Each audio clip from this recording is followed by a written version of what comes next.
Welcome to the Mobile Armored Podcast Show, the podcast that transforms into a slot machine. My name is Moore, alongside my co-host, best friend, and recent visitor of Las Vegas, PJ McNerney. How's it going, buddy? I'm doing well. I thought it was really important to get some on-the-scene, on-location research done. I also had a metaphysical conference there at the same time, so that worked out well. I will have comments about some of Matt's decisions, some of which will be leavened by what I actually saw at Vegas in terms of families being there. Okay. And some of which won't be in terms of other stuff I saw there. So, but there's other topics we'll be getting into here, which are going to be a lot of fun, and I'm very excited about. It's a great episode, everyone. PJ and I were talking about this episode, and I told him that this is the episode we've been waiting for in terms of the Matt and Gloria relationship. If we want to go back to the submarine episode where marriage is mentioned, to the Mardi Gras episode where there's perhaps a bachelor party, this episode pays it all off. And so I'm very excited to dive in. To be sure, all the Venom stuff's garbage. Like, Venom is actually the very worst part of this episode, and really gets in the way of the main event, which is the Matt-Gloria relationship. In fact, I'm going to argue later on that Venom's only job is to help showcase how bad a father Matt is. Yeah, look, I think all we have to really say about Venom is they have a device that makes things go haywire, and then they vacuum up money from casinos and eventually threaten the Hoover Dam. That's really about it. We're going to spend 99% of the podcast talking about everything else. So it's episode 24 of Mask, Counterclockwise Caper. Venom conducts heists of Las Vegas casinos. So we open on Las Vegas, or at least the Mask Animators version of Las Vegas. But there's rock and roll music and traffic and footsteps. And we find Matt, Scott, T-Bob, and Gloria looking very much the perfect family as they walk down the Vegas Strip. Scott's never seen so many lights before, and Gloria is wearing a really nice dress. And if you look closely, the belt she's wearing belongs to She-Ra from the Masters of the Universe franchise. 100%. Gloria's dress it's a really nice dress. We should really call this out. It's not what you see a lot of folks wear in Vegas. Like, it's just a nice dress. It's actually pretty formal for the occasion in many ways, unless there is an occasion that calls for formality. Adam, what are the activities one does in Las Vegas? I can think of three. I can think of gambling, drinking, those big, huge, like yard-sized cocktails that you can buy and walk on the Strip. Seeing shows? Yeah, I mean, it was the 80s, so Celine Dion wouldn't be playing, but maybe like an Elton John show or something like that. It'd be like Wayne Newton back Wayne then. Newton, yeah. Yeah. Mel Torme maybe as well. Yeah, there you go.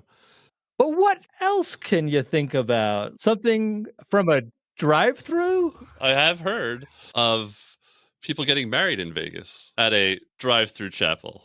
Performed by whom? An Elvis impersonator? Yes. Okay. So we should baseline this. Do you think getting married in Vegas by an Elvis impersonator is what Matt would have wanted? Absolutely not. A billionaire does not want to get married by an Elvis impersonator. But is getting married in Vegas the kind of thing that Gloria would have wanted? I think so. What do you think? I think she's in it for the thrill. She said as much. Like 100%. Like driving up in T-Hawk, she would be driving. And to be sure, she's the one that said yes. Okay. Like, no, I take it back. She's the one that finally said yes because Matt's been asking forever. And now she's like, okay, under these conditions. It has to be Vegas. It has to be by an Elvis impersonator. And I get to drive T-Hawk.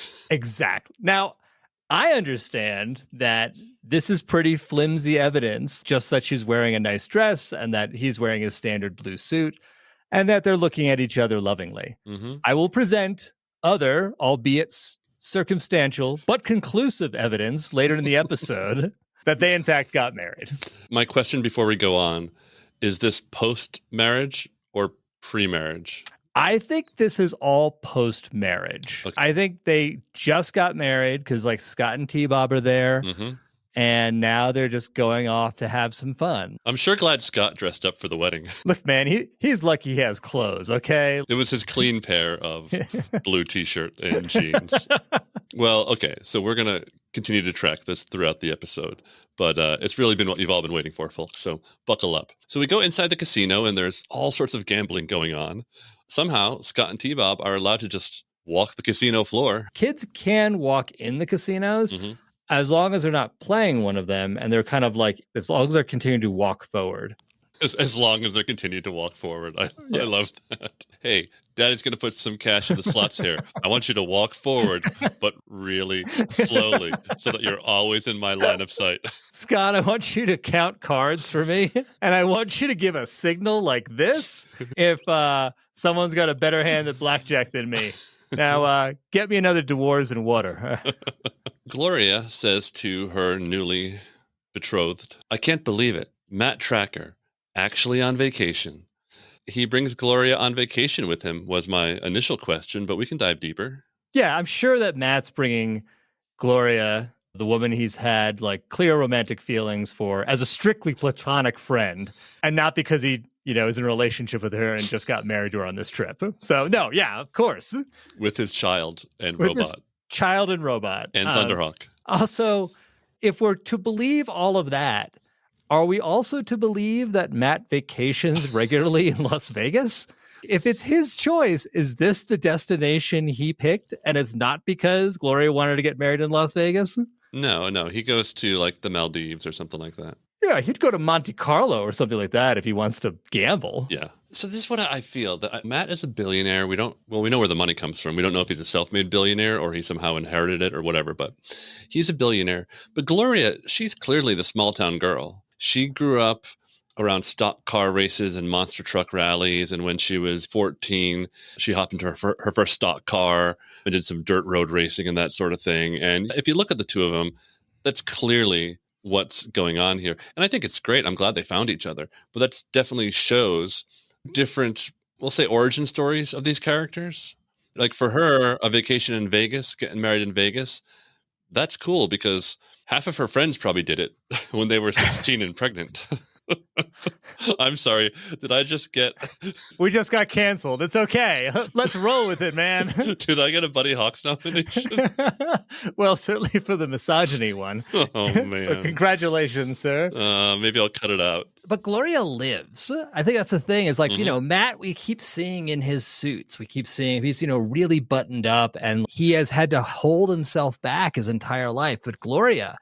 Like it's like, hey, look, I'm going to live on the edge here. Like she's been blown up when Condor crashed into her. And her comment afterwards, I'm fucking sorry I missed all the fun. Yeah. That was literally the quote from the episode. Yeah. She's excited by this stuff. She's excited to fight Venom. No, she is. Gloria's the woman who she and Matt would sit at a bar and she'd start lining up shots and say the first one who passes out pays. That's her, and she drinks Matt under the table. I mean, she's Marion from Raiders of the Lost Ark. 100%. She lives on the edge, and she's her own. She's a self-possessed woman who's very, confident in herself. And she challenges Matt, frankly, because Matt is used to, things being very, staid. Oh, I love these two. I'm happy they found each other. Well, back to the episode. T-Bob asks, so what are we supposed to do here? They don't let kids or robots gamble. And Matt says, that's why we're at the Carnival Casino. They have a section for kids upstairs. And that's when a drunk comes stumbling up to T-Bob and he says, hot dog, never seen one like this before. And he shoves money into T-Bob's face for the second episode in a row. T-Bob's getting coins shoved into him. Which is what is this joke that they're trying to continue? And T-Bob's fucking pissed this time. Last time he couldn't get pissed because it was a little girl. Yeah. And this time it's who the fuck do you think you are? This is his Roy Batty moment for me in the episode. Yeah. And this, I just love the portrayal of this guy. He's drunk. Yeah. And it's not something that you see in kids shows these days. And my theory is that this is a projection of the writer of the episode, because I just want to point out that in the 80s, movies were still where you wanted to be a writer. Writing for TV now is at the same level as being a feature writer. It is held in high regard. Back in the 80s, it really wasn't. You can still make a ton of money in TV, don't get me wrong, but there wasn't a lot of crossover between film and TV. Writing for cartoons in the 80s was far below being a TV writer, which wasn't well regarded anyways. So I feel that Mr. Drunky here is a projection of how the writer feels writing episode 24 of Mask. The writer traveled from LA to Vegas to do research, and instead of like T-Bob, it was like a garbage can because he like was so like sauced up off his rocker. And it's like, oh, I'll write this as a gag for T-Bob. Well, it turns out that Carnival Casino does have a section for kids. It has an indoor roller coaster and everything. But T-Bob's like real down on the roller coaster. He's like, looks more like a worm on wheels. And the whole time they're playing this gag that he just thinks it's so lame. He really shits on this thing when he's on it. Like, it's like, he does. I'm going to do everything to ruin this for Scott. I know. And then suddenly the roller coaster starts going backwards, and like everyone is freaking out, including T-Bob, who goes haywire and starts speaking either backwards or in tongues. I wasn't sure what was going on. I'm pretty sure it was tongues, Van. As it turns out, all over the casino, things are going haywire. Slot machines start emptying coins. Matt has to save Gloria from a spinning wheel of chance, which becomes a wheel of death. And Scott is stuck on T-Bob, who's like driving out of control. Matt throws this huge stuffed panda toy in front of them and rescues Scott. And then everything goes back to normal. And Matt says, maybe I ought to look into this. And Gloria says, there goes the vacation. Yeah. But she likes this stuff. Wouldn't have this been a real high point for her? Like, not only they in Vegas, not only did they get married by Elvis, but she almost got crushed by a spinning wheel of death. I mean, it's exciting, but she was trying to dictate the terms of this vacation, right? Yeah. And now it's being taken out of her control. So I said, all right, fine, let's go do this other thing. We cut to V.E.N.O.M.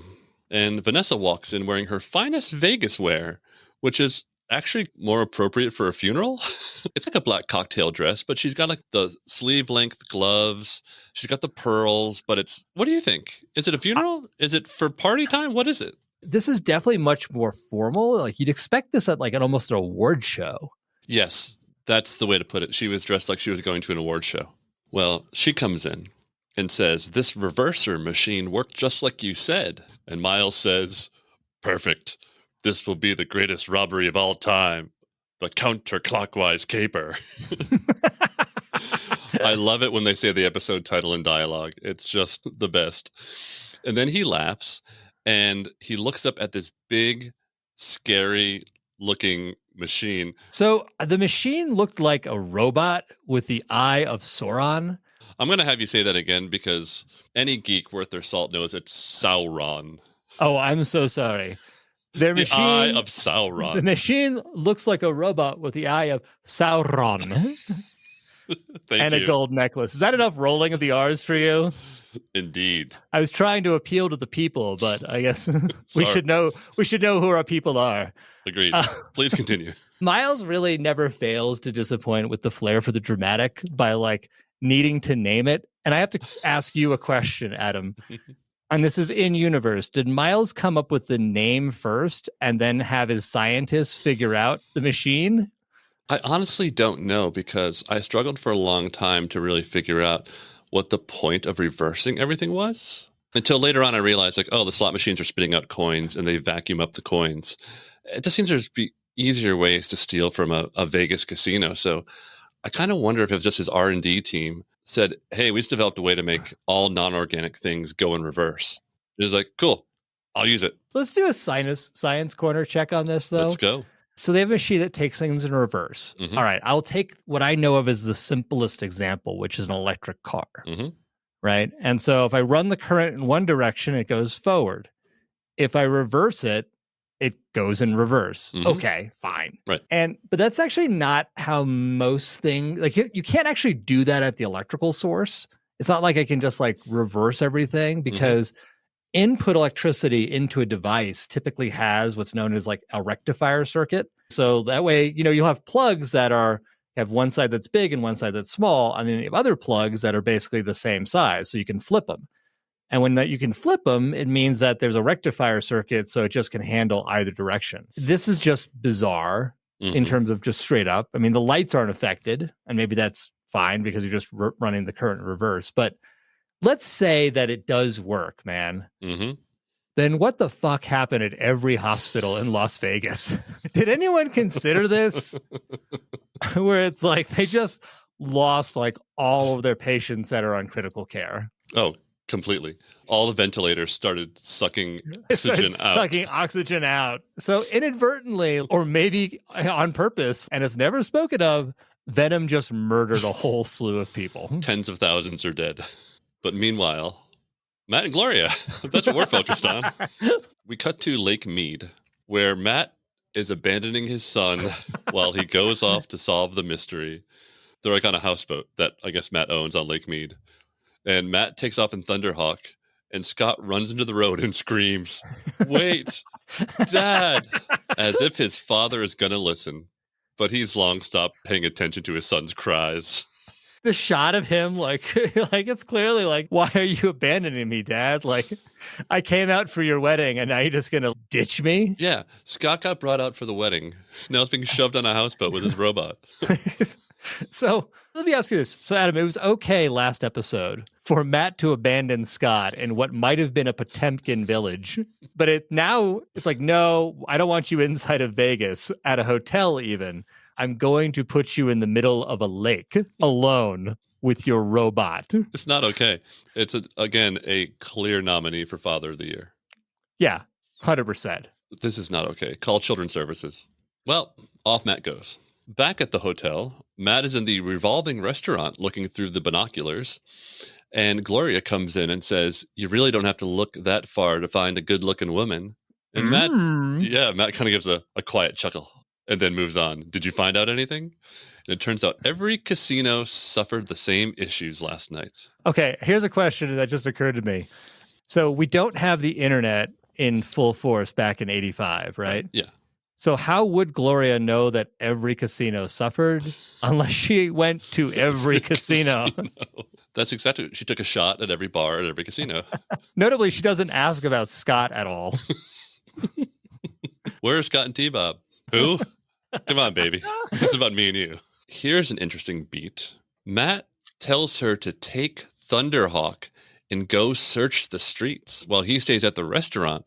So first of all, Gloria's response to that is, "Oh, separate vacations now? Marvelous." And Matt gives the weirdest look. He looks at her and then smiles smugly while closing his eyes. How would you describe his reaction? I was weirded out by this reaction because, like, okay, let's assume for a second it's platonic. It's a shitty thing to do. I was wondering, is this some sort of code they have between them that when he like smiles this way, it's just like they're playing their game? Now, notably, Gloria's line firmly indicates they were having a vacation together. Yes. So that's indisputable. But I'm going to lay down my trump card for how I know that Matt married Gloria. Okay, let's hear it. Adam, what does Matt love more than anything in the world? More than his own son? What does he never abandon anywhere? What does he always take with him?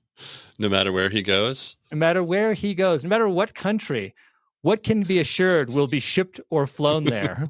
It is a Chevy Camaro IROC C with gull-wing doors that somehow impossibly allow it to fly. It is Thunderhawk. Thunderhawk is what he loves more than anything. Again, more than his own son.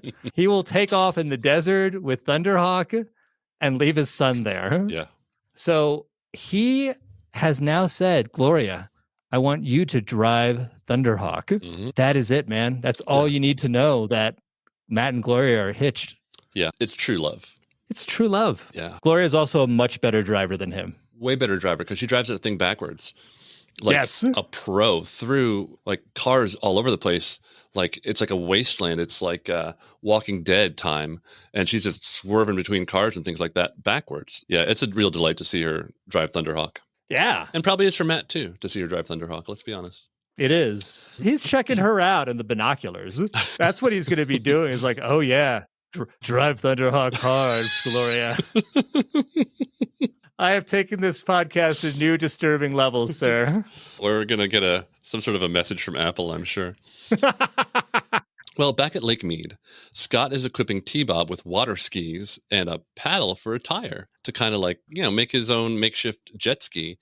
And amazingly, turns out it works. I'm just really glad that Scott's learning how to entertain himself alone in the water by rigging up water skis on his robot that has questionable flotation ability. Yeah. I'm sure nothing will come about of this, of just like a kid in the middle of a lake. Right. And doing all of this stuff. But anyways, that's what Scott and T-Bob are up to. Back at the hotel, Matt checks in with Gloria over the radio, and she says, "Are you as bored as I am?" And he says, "Let's get back to vacationing. Come pick me up." What does Matt mean when he says, "Come pick me up"? Like, what's... Maybe they have a little game they play where he'll be sitting at the bar with a pink rose on his lapel. She'll walk in in a silver dress, and the game begins afoot. So they're about to play a little game of pick-me-up. But now we're finally with Venom. They exit their hideout, and they enter the city. But while Gloria is driving around, she spots them. And she says, "Mask on." And somehow her mask, Aura, is attached to Thunderhawk. So that's really interesting. Not only is her mask attached to the invisible hands that deliver masks while in Thunderhawk, it's on the driver's side. I know. Yes, Gloria loaded her mask into Thunderhawk. Mm-hmm. So again, folks, what more proof do you need? We know how much Matt likes using Spectrum. Mm-hmm. This is like him saying, you know what? Yes, let's do this. Yeah. It's beautiful, everyone. It really is. It really is. It is what we've been waiting for. Matt spots Switchblade in the air, and it's on. Gloria's driving around in Thunderhawk, and Matt is going to do something, I would assume, eventually, when she gets there. Maybe. I really want to focus in on Gloria is driving around like a boss. Mm-hmm. Driving backwards at those speeds, her head's out the window. Mm-hmm. She is fucking gunning it. With a mask on, by the way. With a mask on. With Aura on. Yeah. So, I mean, she should be doing this all the time. And clearly, Matt wants her to be doing this all the time. That's why they got married. You don't need Shark anymore, baby. You got the T-Hawk. Well, look. Sly activates the reverser at full power. And now the whole entire city starts moving backwards. And I would presume all the life support systems at the hospital, as you pointed out. So everyone's dead, but now it starts moving really fast. And remember that Matt is in the rotating restaurant. So that thing starts rotating like crazy. And the centripetal force is threatening to throw people out the windows of this restaurant. As you pointed out, Thunderhawk also going backwards, but Gloria is crushing it. Now, Matt has to save an old man like you do when a rotating restaurant goes at full speed and threatens to throw people out. So he saves him, but then Matt crashes through the window and is holding on to a curtain for dear life. And I will say they did good with ratcheting up the tension, because not only is Matt hanging for dear life, but he's got no mask on. He's got no Thunderhawk. And then, of course, the curtain starts ripping, which is exactly what you should do. So it rips off. He goes flying to his death. Matt's dead. Gloria's a widow. It's awful. She inherits all the billions. That's right. And she becomes the leader of masks. We'll see you next week. Just kidding. Gloria shows up at the last minute, uses Aura to great effect to save his life by kind of cushioning his fall, which is a very nice use of a mask power. So 1 point to you, Mask Rider. Yeah, Gloria, not only hauls ass getting back to the restaurant, but saves Matt. What's Gloria going to ask for? I don't think I'm allowed to say on this podcast. We complained about, I think it was the last episode, where for want of a bobby pin, she said we have to go to the beauty shop. Uh-huh. So there's clearly this magnification that happens. Yeah. For Gloria, it's hey, you owe me, big time now. What does Matt give Gloria? What does a billionaire give Gloria? We'll see. Also, I did think it was fun how when Gloria is saving Matt, she actually puts him into the fountain. Yeah. As opposed to letting him be on the ground, like just throws him into the drink. Yeah. Which I think it wasn't necessary, but it was her having a little bit of fun. Sure. No, living on the edge. Well, look, as we know, everything's gone haywire, and now Venom rolls out its plan. They are literally, people, vacuuming up all the spilled change from the casinos, but like in front of everybody. And like the entire town's police force is paralyzed. And it's just like, wait, what? Yeah. We have shit on Venom in the past for becoming contractors where they're like, $1 million or $2 million a pop to like destroy buildings. And we're like, we thought that was slumming it. They have reached a new low here because they even comment on the vacuum's power for how powerful the vacuum is. It's like, guys, you stole the Statue of Liberty. Can you have some self-respect? Yeah, it's sad. That's why we said at the beginning of the episode, you could just really not even talk about Venom in this episode and it would be just fine. Yeah. But looks like Venom's won this time. This is the midpoint break in the episode. Yeah. So what's gonna happen, PJ? Matt and Gloria are gonna go off and Matt's gonna pay back whatever he owes Gloria for saving his life. Scott's going to drown. And Venom has a lot to think about in terms of their life choices. So I don't know. How about that? I don't know what's going to happen. We'll find out after these messages. Mask will be right back, and so will Venom. Now back to Mask. We are back. When we left you, Venom, the most dangerous and cunning international terrorist organization of all time, was... You can't even say it. Was vacuuming change from the floor of a casino.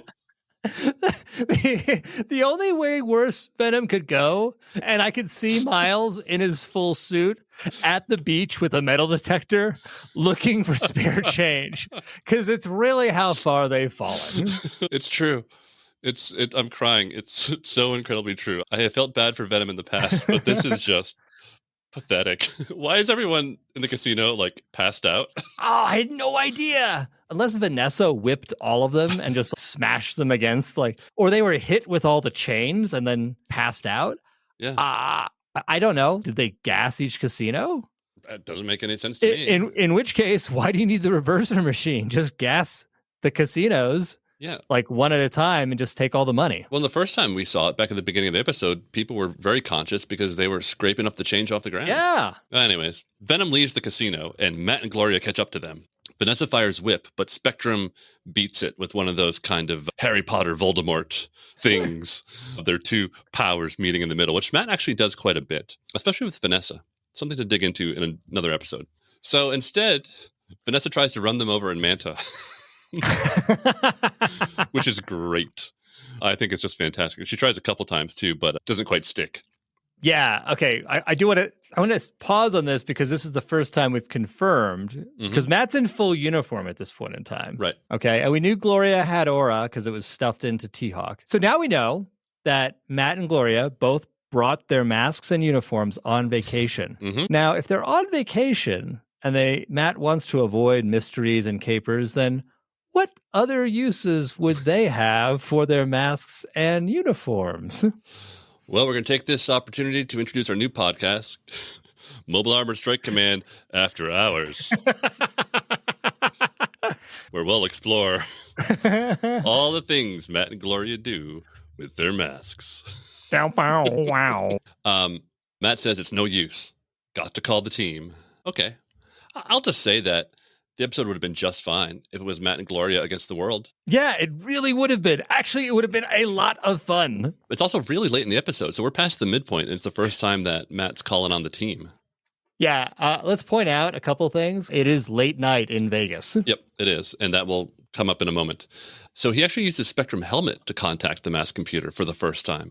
He doesn't need the laptop. He doesn't need Thunderhawk. He just uses his mask.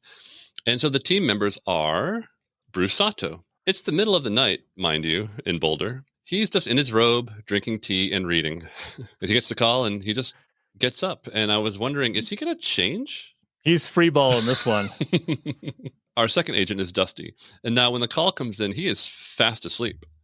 So Does he go to sleep really early because he has to wake up early to make the pizzas? Even pizza folks need to sleep, especially the ones that run out on their jobs on a regular basis. For sure. But since Las Vegas is on Pacific time and Denver's on Mountain time, like, figure it's 10, 11 p.m., like, in Vegas. So it's going to be like 11 or 12. Yeah. Most people are asleep by then. Not Bruce. Bruce likes to read. Bruce doesn't sleep. We know from earlier episodes that Matt provides lots of caffeine and uppers so that people can work through the night. So true. If you all remember, it was Alex Sector and Buddy Hawks who stayed up all night fixing the colonic disruptors. That's right. That is right. The whole team, they stay up late. Overtime. Fighting crime. Notably, Gloria is not selected. Yeah, I thought that was bizarre of the computer. I mean, it's fine. I mean, no sort of like thumbs up or like, anything wink. Fun. A wink there. That would have been nice. But I mean, she just saved Matt twice. So she's like, I'm fucking doing this, Matt. You're going to die without me. Yeah. Or the computer was like, didn't even bother. Yeah, Gloria Baker, blah, blah, blah, blah. Your new wife. Computer's super jealous. Like totally jealous. Matt's like, I'm sorry, computer. And what about Gloria? Oh, Gloria. What about Gloria? You figured out, Matt. Connection disabled. Look, I was second fiddle behind T-Hawk before. I knew I was ahead of Scott because most people are. But now I got to contend with Gloria. Okay, here's something I noted about the team. It's a small team. Yep. But did you notice this is like Matt's vacation crew? That's right. So he's gone on many vacations with Bruce. We've had Gloria, Dusty, and Matt together in Panama. And now we have Gloria and Matt here. It's almost like the computer's like, who are the agents best suited for Matt's vacationing? And Dusty will be able to make pizzas for them afterwards. So that'll be fun. Well, look, back to Scott and T-Bob. It's the morning. So they have spent a full day and a night and are still alone. And for some reason, T-Bob's waking Scott up early. And Scott's really like dragging ass. Almost like he got into his dad's liquor cabinet last night. He's not in a good mood at all. Whatever alarm Alex has put into T-Bob, like, it's fucked up. Like most things we've seen. Yeah. Well, suddenly, Manta buzzes the boat. And it turns out there's no strategic purpose whatsoever. She was just being mean. I'll say that Vanessa may be the most capable. No, she is the most capable Venom agent. But she could sure be a dick sometimes. Like, that was just like, she's just sadistic and she enjoys it. Does she know it's Scott and T-Bob on the boat, or is it just a rando boat? I think it's a rando boat. I think she buzzed every boat. Like, I think she might have been late to the party because she was just buzzing every boat early in the morning. Well, it is the morning, and Matt and Gloria meet up with Bruce and Dusty. So we do have to remember that many hours have passed since the initial call and when they're showing up. I mean, it's not that far a flight, right? What is it? Hour and a half? It's a 2-hour flight. 2-hour flight from Boulder. Roughly. Okay. Yeah, about that. So I thought about this. It's either they took the jet and got some shut-eye and it took them a while to get there, or Matt made them drive through the night because it's only about 11 hours away. Well, that makes sense. I don't want to waste the fuel in the jet, so can you guys just drive down here? Well, unfortunately, the jet's in Vegas because that's how he got there, because they had to bring Thunderhawk.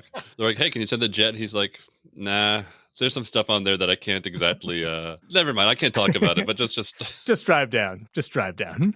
The team is meeting, and Matt, he has a computer estimate of Venom's escape route. He says, looks like they're headed south. How in the world did the computer estimate that?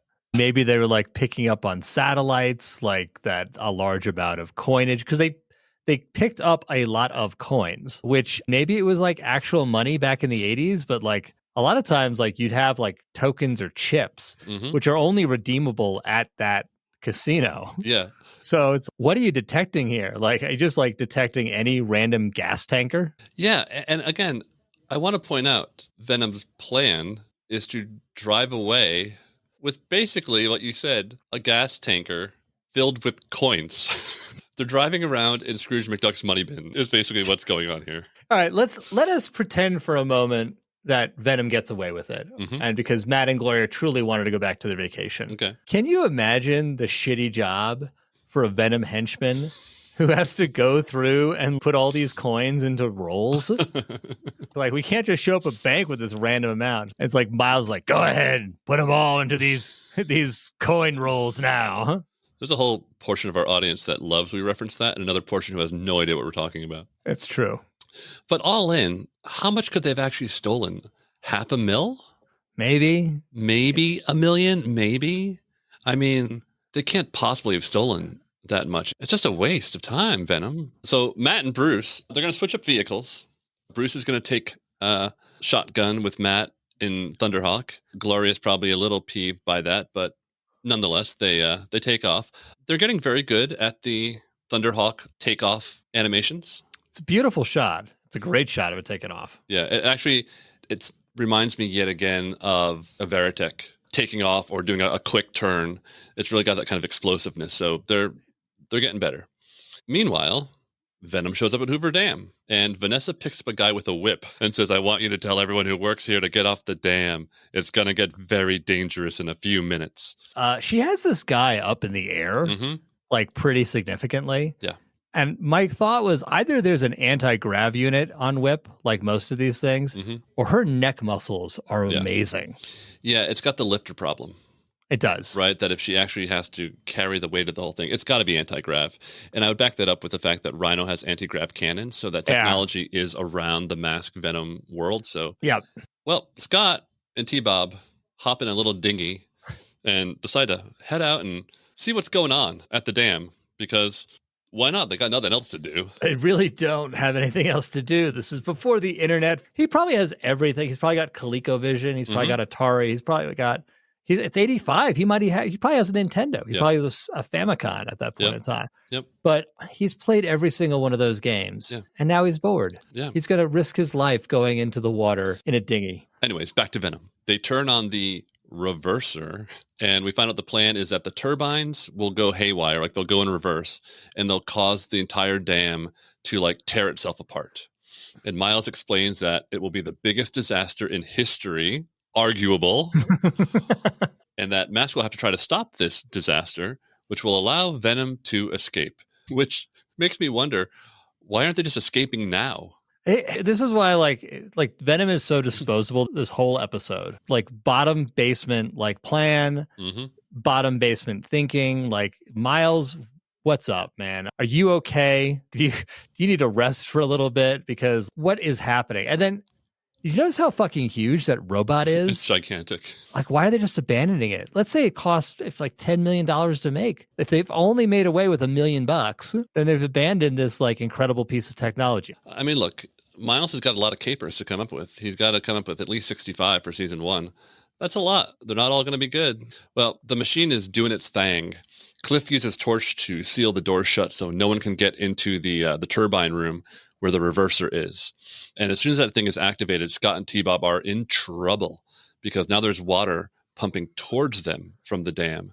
And even the engine of the boat is going haywire. And T-Bob is speaking in tongues once again. And I personally think that Scott has no one to blame but himself. And I guess his father also for abandoning him.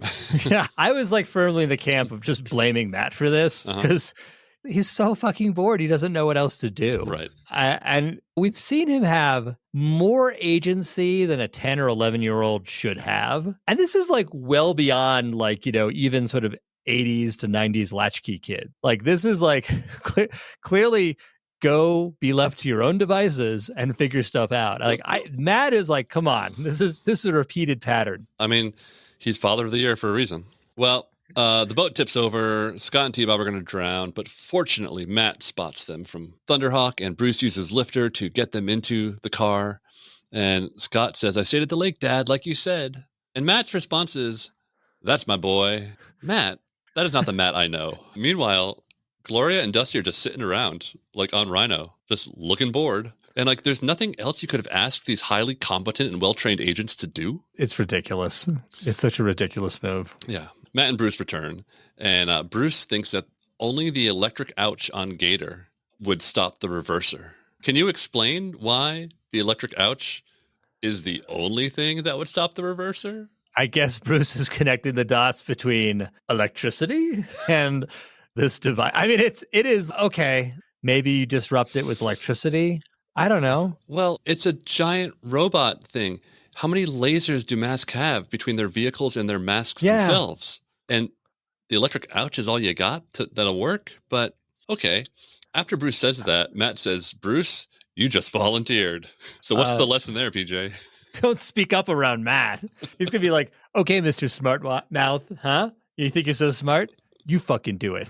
Matt and Dusty go after Venom in Thunderhawk, and Gloria is going to be driving Gator with Bruce in the passenger seat. Yeah, the set of vehicle swaps we've got going on is just straight up odd. Yeah. And when I saw this scene, it's gonna change in a second, but Gloria is clearly the better driver. So yeah, her driving Gator makes all the sense in the world. She's also been shown to be the better shot. She's been able to blow missiles out of the air, like with ease. And I was like, maybe Bruce just knows exactly where to hit. I didn't get it. There's a line that Matt's got in there. He says, we're pretty badly outnumbered, Dusty, which A, isn't true. But if it is, whose fucking fault is that, Matt? You approved the roster like you always do. Yeah, and they're not badly outnumbered. It's 4-3, right? They have Thunderhawk, Rhino, and Gator. What's fascinating is that I don't think I saw Piranha or Jackhammer this episode. That's true. I think you're right. It's Cliff and Sly are both in the tanker. Yep. And they're actually not outnumbered in any way, shape, or form. Yeah, at all. And they have the same number of agents. Correct. Well. So why does Matt even say that? Is a great question. So Gloria's driving backwards, and she's got a great line, which is like, oh, if there was a race to drive backwards, I would be a champ. I like how she likes to assert and kind of like make sure people know, like, fuck you, I'm the best driver on the team. Yeah, we get it, Gloria. You're a great driver. Okay. Now she's Matt's wife, and they all know it. So they better watch what they say.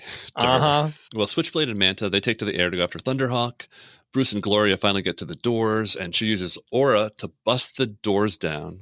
And then for some reason, Bruce uses Lifter to lift Gator into the room where the reverser bot is. And Gloria uses the electric ouch to destroy the reverser machine. Why did he have to use Lifter? Yeah, I was thinking a lot about this. And I'm going to throw out a theory that occurred to me just now. I think, okay, you're at Hoover Dam. What would be an obvious use of Gator? Put Gator's boat in the water. Yeah, exactly. So I could imagine a different scenario where they initially had plotted it out to be Gator in the water, and then they needed to get onto land, and that motivated the use of Bruce then lifting it up. Then they would have realized, oh shit, but the electric ouch isn't on the boat. The boat's got the freeze cannon. But that would have been actually awesome because they're realizing, oh, the lasers have no effect on this reverser device. And they're like, well, if we can't destroy it, let's freeze it. Right. Which they've done in the past to great success. Yeah, they did that to the robot who was controlling the sub. The AI, yeah.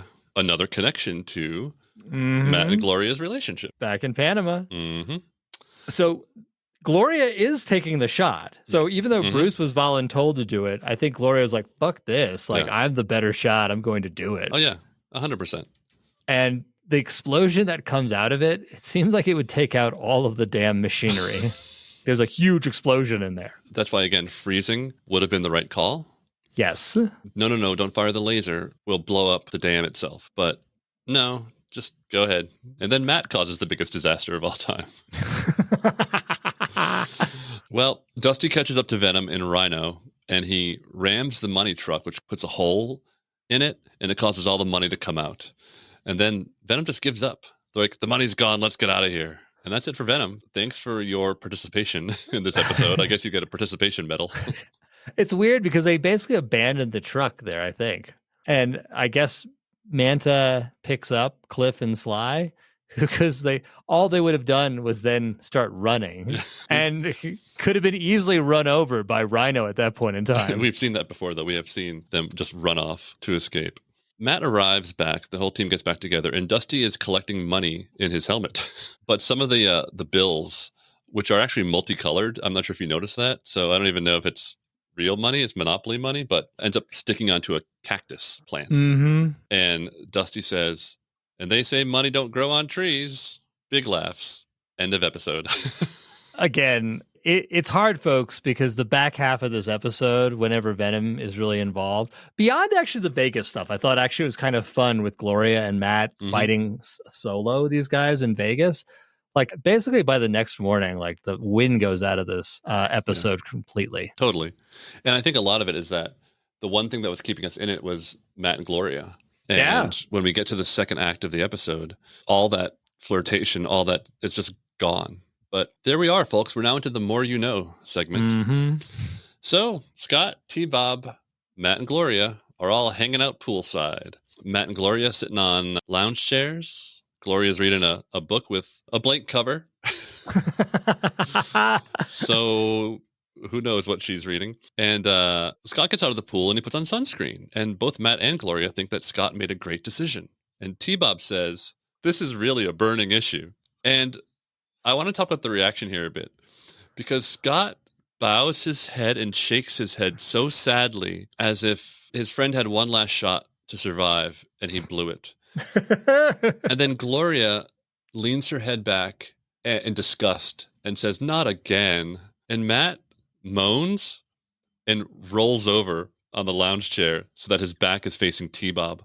What in the world is going on here? What is your theory, Adam? I'm really curious about this. I did have a thought that Matt had gotten so tired, or Gloria, and she told Matt, but one of them got so tired of T-Bob being such an idiot that they told Scott, you need to reprogram him, because if he says something again, I'm going to destroy him. And so when he says something stupid, Scott gets very sad. Gloria says, not again.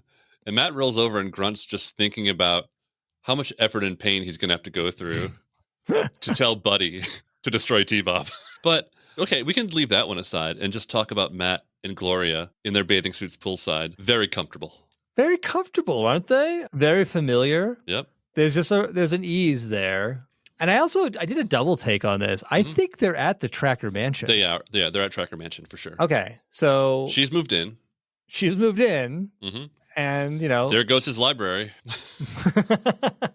Well, remember, Gloria's brought someone for the library before, hasn't she? That's true. So that's for the After Hours podcast. I forgot about that episode. Well, look, they're newlyweds and the honeymoon continues. That's all I can say. I think it's great. I think it's like, hey, look, like this is the episode that they got together finally. Yep. They're married. And now we have to be on the lookout if any Melindas come back into the picture, or Amanda Stevens. Oh, Gloria does not like Dr. Stevens at all. No. What about that one? There's like the one reporter. There's a reporter. There's also the redhead in like the Amazon. Oh, yeah. There's the doctor in Alaska. So, Matt, you're a married man now. We're going to be keeping a close eye on you. Yeah, 100%. Well, awards? How about Father of the Year? First, I had this instinct it was the entire episode, but I think it's that shining moment where Matt abandons his child in the middle of a lake. 100%. Yeah, that's 100%. Buddy Hawks Award? I didn't have a nominee. I do. All right. Who do you got? Me. For at the beginning of the episode saying that Gloria's friends got knocked up when they were 16 and all went to Vegas to get married. Wow. Okay. I think that was very classist of me. I think it was very rude. I think it was very insensitive. But I've done training now, and I feel more prepared to handle the complex world we live in now. So my sincere apologies to all our listeners for that. We had sent Adam to training during the recording of this podcast to HR. Yep. So that commercial break, was a lot longer for us than it was for you. But way to call yourself out, Adam. Really proud of you. You know what? We all have to be part of the solution. Indeed. The Sly Rax Ragdoll Award. Surprisingly, this was a hard one for me. Now, okay, I was just going to say the dude that Vanessa picked up and twerked around. Mm-hmm. But I guess also Matt's a pretty good nominee for flying out that window. Yeah, definitely. He crashed through the window and fell, though she did cushion him with aura. I'll say an almost ragdoll. Yeah. Roy Batty Award. I think it's just that dude who put money into T-Bob and he nearly fucking killed him. Yeah, no, he was ready to fight. And let's be honest, T-Bob would win in a battle against a human being because he's got like extendo arms and stuff like that. So, especially a drunk human being. Oh, yeah. Because that guy was sauced. Yeah, he sure was. We'll see if he comes back in another episode. That's it for episode 24. Episode 25, the Big 25. It's called The Plant Show. Venom threatens to cover Los Angeles with mutated kudzu vines unless California pays a hefty ransom.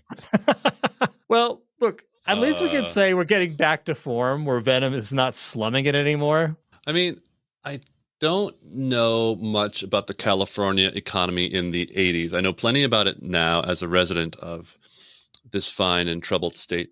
But I don't think things were awesome in the 80s. So good luck ransoming the state of California. And also, I think in Sacramento, they'd probably say, go ahead. It's Los Angeles. Cover it in vines. Who cares? It certainly would be good because it's hard to grow shit in Los Angeles. Yeah, it is. It really is. Without a lot of water. Maybe Venom will solve the water crisis. My friend, it's been a good one. This has been great. Hey, congrats to Matt and Gloria for tying the knot. Yes, Mazel Tov. Let's raise a glass to Matt and Gloria Trakker. Actually, I think you mean Matt and Gloria Baker. Gloria did not take Matt's last name. She made Matt take her last name. Very true. Very true. We'll see what the computer says. It would have worked in the theme song if Matt had died and Gloria was the leader. Because it would have been, Baker's going to lead the mission. Yep. There's an alternate reality out there. But we'll have to get into that another time because this podcast has to transform and head back to HQ. I am Adam Moore. And I am PJ McNerney. Bye-bye. Bye-bye. The Mobile Armored Podcast Show is written, produced, and edited by Adam Moore and PJ McNerney.